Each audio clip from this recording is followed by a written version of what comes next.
보헤미안입니다. 2019 폴란드 20세 이하 월드컵이 끝났습니다. 이강인 선수가 이번 대회에서 보인 뛰어난 활약상을 인정받아 대회 MVP인 골든볼을 수상했습니다. 너무나 축하드립니다. 그리고 이번 대회 내내 축구 팬들을 너무나 기쁘게 해준 이강인 선수를 비롯한 선수들 그리고 정성준 감독님에게도 정말 수고했다는 말씀을 전하고 싶습니다. 오늘 주제는 사실 좀 축제 분위기 속에서 좀 찬물을 끼얹는 듯한 그런 얘기일 수도 있습니다. 20세 이하 월드컵에서 골든볼을 차지하고도 크게 성장하지 못한 선수의 사례를 짚어보려고 합니다.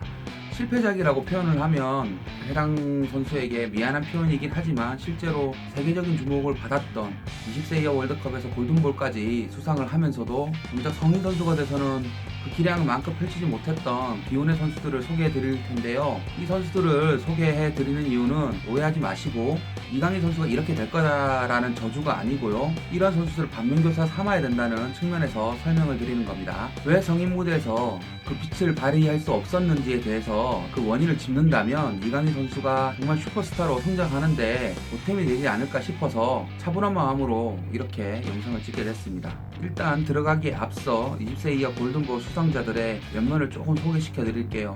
대부분의 선수들은 20세 이하 월드컵을 소개할 때 늘 나오는 이름이 있죠. 디에고 마라도나와 리오넬 메시 같은 경우는 이 대회가 배출한 최고의 별이라 할 수 있겠고요. 2007년 대회에 MVP였던 세르히오 아게로 같은 선수들도 분명히 슈퍼스타를 할 수 있죠. 그 밖에도 유명한 선수들이 굉장히 많습니다. 로베르트 프로시넨스키라는 90년대를 지배했던 플레이메이커가 있고요. 폴 포그바 이런 선수들 경우에도 클럽에서 커리어를 구가하며 그 실력을 인정받은 바 있습니다. 이 선수들에 대한 이력은 여러분들이 더 잘 아실 거고요. 여기서는 앞서 말씀드렸다시피 실패한 선수들을 소개해 드릴 텐데요. 딱 세 선수를 소개시켜 드리려고 합니다. 먼저 1991년 포르투갈 20세 이하 월드컵에서 골든볼을 수상한 포르투갈의 에밀리오 페이시라는 선수가 있는데요. 이 선수는 당시 포르투갈의 황금 세대 골든 제너레이션의 주축 중 한 명이었고, 그리고 91년 대회를 기준으로 할 때 그 대회에서 가장 돋보이는 포르투갈 선수였습니다. 91년 포르투갈 20세 이하 대표팀에는 굉장한 선수들이 많은데요. 예를 들면 루이스 피구라든지 루이 코스타라든지 조르제 코스타 그리고 주앙 핀투 이런 선수들이 뛰었고요.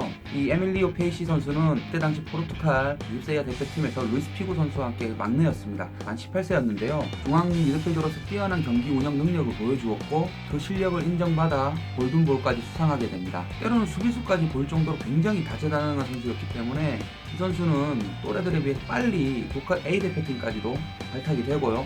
1994-95 시즌에 루이스 피구와 함께 당시 소속팀이었던 스포르팅의 우승을 이끌기도 했습니다. 하지만 이 선수의 전성기는 1995년에 끝나버립니다. 반짝이었던 루이스 피구 선수와 함께 스페인 무대에 도전을 하게 되는데요. 피구 선수는 여러분도 잘 아시다시피 바르셀로나에 이적을 했고요. 페이시 선수는 세비야로 둥지를 옮기게 됩니다. 페이시 선수는 세비야에서 엄청난 실패를 맛보게 됩니다. 또래 선수들과의 경쟁에서는 압도적이었을지 몰라도, 그리고 포르투갈 리그에서도 자신의 재능을 마음껏 펼쳤을지도 모르겠지만 정작 빅리그인 라리가로 오자마자, 이런 표현을 하면 좀 그렇겠지만 미천이 드러났다고 할까요? 결국 FC 포르투를 통해서 포르투갈 리그로 다시 돌아오는데 그 이후로 페이시 선수가 어렸을 때 보였던 기량을 은퇴할 때까지 보여주지를 못합니다.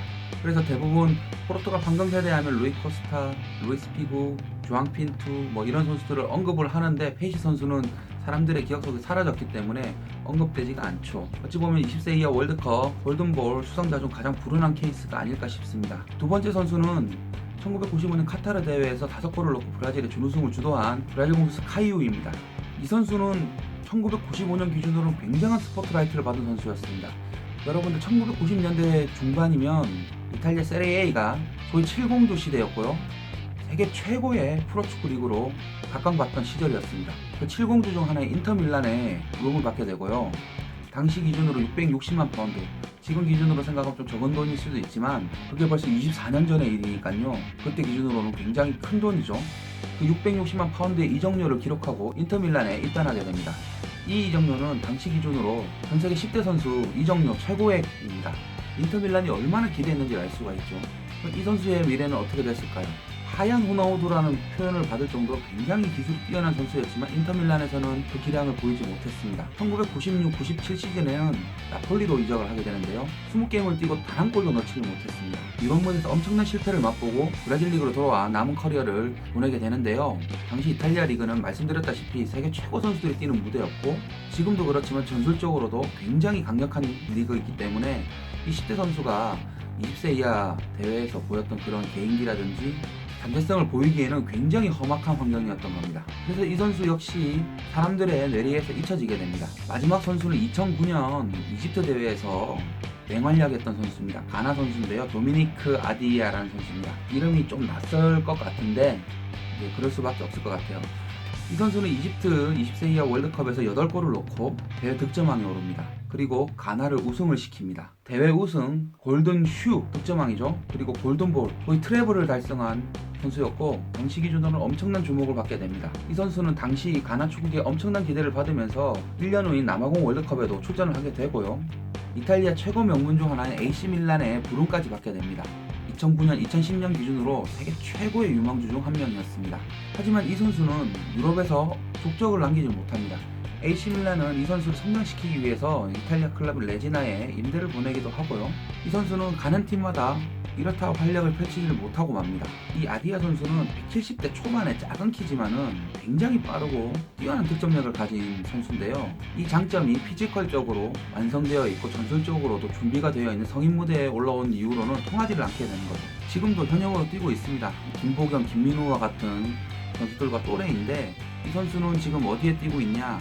2015년 이후로는 태국에서 뛰고 있습니다. 지금은 시사켓이라는 작은 클럽에서 뛰고 있는데 태국에서도 뭐 정상급 선수로 평가받지는 못하고 있습니다.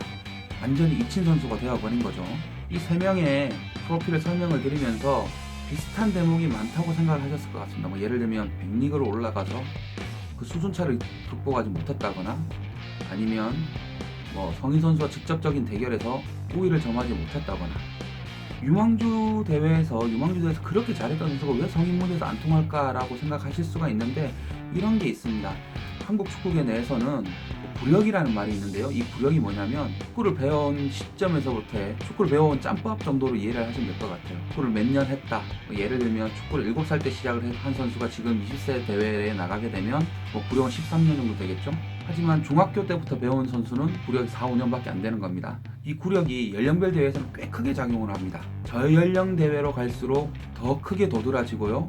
심지어 몇 개월 차이밖에 안 나는데도 엄청난 격차가 나는 것처럼 비칠 때도 있습니다. 하지만 기량적으로 모든 선수들이 완성된 단계에 오르게 되면 연령별 대회에서 보였던 그 구력의 차가 없어지게 되는 거죠. 하물며 성인 무대에서는 어떻겠습니까? 이 성인 선수들은 피지컬적으로 완벽한 준비를 갖추고 있습니다. 전술적으로도 굉장한 이해도가 있고요. 경기를 풀어나가는 노련함도 어린 선수에 비해서는 굉장히 월등합니다. 앞서 말한 구력 같은 경우에는 이 성인 선수라고 비교할 수 없겠죠. 어린 선수들이 성인 선수를 보면 그 구력적인 측면에서 볼 때는 거의 산신령급이라고 느껴질 수도 있습니다. 기술적인 측면에서도 말할 건 없겠죠. 이강인 선수 팬들이 굉장히 싫어하는 말이긴 한데 그 발렌시아의 마르셀리노 가르시아 토랄 감독이 이런 말을 했습니다. 발렌시아는 17살 선수가 주전으로 나설 만큼 호락호락한 팀이 아니다는 식으로 얘기를 한 적이 있는데요. 이 주장이 현지 발렌시아 팬들도 쉽게 납득을 못한다고 그렇습니다. 하지만 이 마르셀리노 감독의 이 주장은 아주 터무니없는 얘기는 아닌 겁니다. 확실히 성인 레벨과 연령별 레벨은 확실히 다릅니다. 20세 이하 월드컵 골든볼 수상자 중 성공했던 디에고 마라도나라든지 리오넬 메시 같은 경우는 이미 당시 기준으로 성인 선수의 기량을 넘어선 상태였습니다. 성인 선수와 직접적인 경쟁을 할 수 있는 상태였고 자신이 넘어야 할 한계를 뛰어넘은 그런 선수들이었죠. 그리고 앞서 말씀드린 그 세 선수는 연령별 대회에선 최고였을지는 모르지만 결국 성인 레벨에서는 자신의 한계를 극복하지 못한 선수입니다. 이 점을 강조하는 이유는 이강인 선수가 정말 큰 선수가 되려면 여기서 만족해서는 안 된다는 겁니다. 왜 어렸을 때 잘 나갔어 이런 얘기 하는 사람들 많잖아요. 이 일상생활에서도 축구도 마찬가지거든요. 어렸을 때 잘 나가는 경우는 사실 그때 당시에는 자부심으로 가질 만한 일이지만 거기서 끝나버린다면 아무런 의미 없는 일이 되어버리고 마는 겁니다. 마지막으로 다시 한번 이강인 선수의 대회 MVP 수상을 축하드립니다. 이번 대회를 통해서 보여준 상대를 압도하는 그 기량이 성인 선수가 되어서도 쭉 이어졌으면 하는 바람입니다. 꼭 그렇게 됐으면 좋겠습니다. 이상 풋볼 구혜미안이었습니다.